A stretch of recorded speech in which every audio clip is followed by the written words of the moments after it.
In this video, I'm going to show you how to create a running route on Google Maps. So let's go to Google Maps, and what we want to do is go ahead and let's pick a location that we want to base the route on. So go to your search bar at the very top, and I'm just going to pick this one here. And what this is going to do is it's going to give us directions. So go ahead and click on directions, and you want to make sure that you actually choose the running man on the directions here, and that's going to give you a running route or a walking route to that location.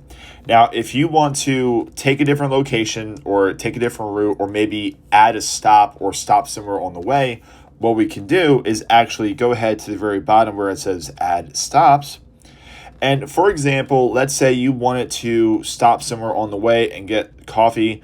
I'm going to go ahead and hit the coffee shops button here. And what it's going to do is it's going to calculate what's in between where your starting point is and the end location, and it's going to give you suggestions from there. So what we're going to do is choose this one here, and let's go ahead and hit add stop. And then it's going to recalculate based on that time if you're going out of your way, based on your route, based on the duration time.